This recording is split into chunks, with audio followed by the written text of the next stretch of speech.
안녕하세요. 과학을 사랑하는 친구들 반갑습니다. 자, 오늘은요. 여러 가지 기체 관련 서술형 평가 문제 풀어보도록 할 거예요. 자, 우리 친구들 바로 들어갑니다. 1번을 보시면 다음과 같이 서로 다른 기체가 들어있는 직기병에 향불을 넣으려고 합니다 하고, 하나는 산소가 든 직기병이고요. 또 다른 하나는 이산화탄소가 든 직기병이에요. 자, 여기에 향불을 넣게 되면 어떻게 다르게 변화가 나타났었죠? 산소가 든 직기병에 넣으면 향불이 커지는 걸 볼 수가 있고요. 이산화탄소가 든 직기병에 넣었을 때는 향불이 꺼진 걸 관찰할 수가 있죠. 자, 그러면 1단계 문제 정리할 수 있을 것 같아요. 위에서 산소와 이산화탄소가 각각 들어있는 직기병에 향불을 넣었을 때 향불의 불꽃이 어떻게 변하는지 쓰십시오. 자, 기억에서는 꺼진다고 얘기를 했었죠. 그러면 불꽃이 커진다라고, 커진다. 여기 커지는 거죠. 꺼지는 게 아니고 불꽃이 크게 살아나는 걸 볼 수가 있고요. 다음, 니은에서는 불꽃이 꺼지죠. 여기에서는 불꽃이 꺼집니다. 불꽃이 니은, 이산화탄소가 든 직기병이기 때문에 여기서는 불꽃이 꺼진다라고 정리를 하시면 돼요. 자, 그러면 2단계 문제 풀어봅니다. 이 실험 결과를 통해서 알 수 있는 산소와 이산화탄소의 성질을 쓰시오. 자, 가에서는요, 넣었을 때 향불이 어떻게 됐어요? 커졌죠. 이걸 보고 산소는 다른 물질이 타는 걸 돕는구나를 알 수가 있고, 이산화탄소가 들어있는 직기병에 향불을 넣었을 때는 불꽃이 꺼졌잖아요. 다른 물질이 타는 걸 막는구나를 알 수 있죠. 지금 선생님이 이야기한 거 정리하시면 돼요. 한번 해볼게요. 산소가 든 직기병에 넣은 향불에 불꽃이 커진 것으로 보아 산소는 다른 물질이 타는 것을 돕는 성질이 있고, 이산화탄소가 든 직기병에 넣은 향불이 꺼진 것으로 보아, 불꽃이 꺼진 것으로 보아 이산화탄소는 다른 물질이 타는 것을 막는 성질이 있습니다.를 알 수 있죠. 자, 이렇게 정리를 하시면 되는데 어려운 내용은 없어요. 내가 본 거로 알 수 있는 사실을 정리하시면 되고요.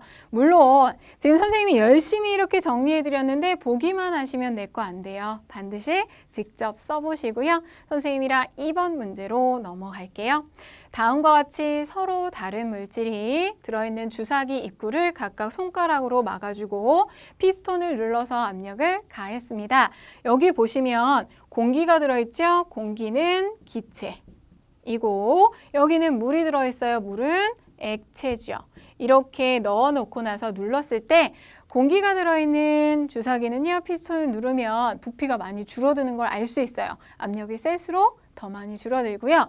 물이 들어있는 쪽에 피스톤을 아무리 눌러도 거의 변하지가 않는 걸 관찰했었죠. 자, 그럼 1단계 문제. 다음은 위 실험 결과입니다. 가로 안에 알맞은 말에 동그라미 하세요. 무엇은 압력을 가했을 때 부피가 거의 변하지 않아요? 물.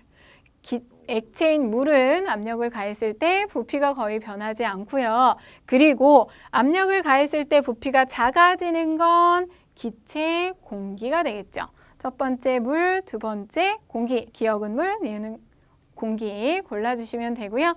연결해서 2단계 문제 보시면 이 실험 결과를 통해 알 수 있는 압력에 따른 기체와 액체의 부피 변화를 쓰시오. 자, 압력에 따라 기체는 부피가 변하죠. 그런데 액체는 압력에 따른 부피 변화가 거의 없습니다. 이걸 정리하시면 돼요. 우리가 본 결과 그대로 정리해 볼게요. 액체는 압력을 가해도 부피가 거의 변하지 않아요. 액체 물은. 그런데 기체 공기는요. 압력을 가한 정도에 따라 부피가 달라집니다. 압력을 약하게 가하면 조금 변하고 세게 가하면 많이 변했던 걸 생각하시면 되겠죠. 자, 이렇게 정리해 보도록 하시고요. 다음 문제 갈까요? 3번. 다음은 우리 생활에서 여러 가지 기체가 이용되는 예입니다 해서 조명기구하고요. 금속을 자르거나 붙일 때의 모습이 사진으로 나와 있거든요. 자, 여러분들 이렇게 조명기구에는 특유의 빛을 내는 네온을 이용하고, 그리고 금속을 자르거나 붙일 때는요, 높은 온도로 금속을 이렇게 녹여서 해주거든요. 높은 온도가 필요할 때 산소를 이용하죠. 산소가 공급이 잘 돼서 잘 타면 높은 온도가 만들어지니까.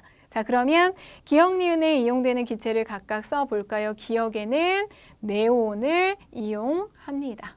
다음, 니은에는 산소를 이용합니다. 여러분들이 선생님이랑 정리했던 걸 생각하시면 돼요. 자, 그러면 2단계 문제. 이 기역, 니은에 이용되는 기체의 성질을 각각 쓰시오라고 했는데 조금 전에 선생님이 말씀드렸죠. 특유의 빛을 내는 성질을 이용했고요. 다른 물질이 타는 걸 돕는 성질을 이용했어요. 자, 그러면 정리해 봅시다.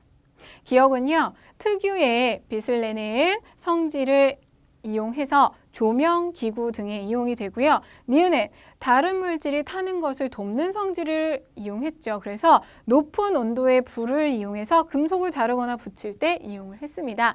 라고 여기에서 여러분들이 꼭 써야 하는 것은 특유의 빛을 내는 성질하고 다른 물질이 타는 걸 돕는 성질, 이게 들어가게 정리를 하셔야 돼요.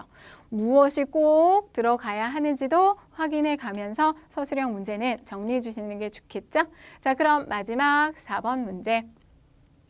다음과 같이 두 가지 방법으로 고무풍선을 불었습니다. 하나는요, 입으로 불어 부풀렸고요. 다른 하나는 헬륨을 넣어 부풀렸어요. 자, 여러분들 입으로 불어서 부풀리게 되면 이산화탄소가 많이 들어간다라고 설명했었는데 생각나세요? 여기엔 이산화탄소가 많이 들어가서 만약에 묻고 놔두면 가라앉아요. 그런데 헬륨을 넣어 부풀린 경우는 공기보다 헬륨이 가볍기 때문에 두둥 떠오르는 걸 볼 수가 있습니다.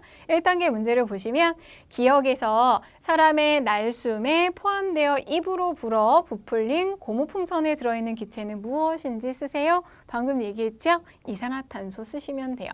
이산화 탄소라고 쓰시면 되고요. 다음 2단계 문제 바로 연결해 볼게요. 위 기역 니은 중에서 공중에 뜨는 고무풍선을 고르고 그렇게 생각한 까닭을 쓰시오라고 했는데요. 누구?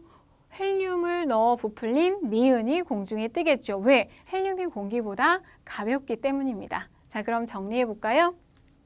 니은이에요. 이유는 헬륨은 공기보다 가벼운 성질이 있어요. 그래서 풍선이 떠오르고요. 이런 성질을 이용해서 우리는 비행선이나 풍선을 공중에 띄우는 용도로 많이 이용을 합니다. 이걸 정리하시면 되겠죠. 자, 이렇게 해서 문제 풀어봤는데요. 여러분들이 무엇을 중요하게 생각하고 있어야 하는지 한 번 더 확인할 수 있는 문제들이었죠. 서술형 직접 꼭 정리해 보시고요. 오늘은 여기서 마칠게요.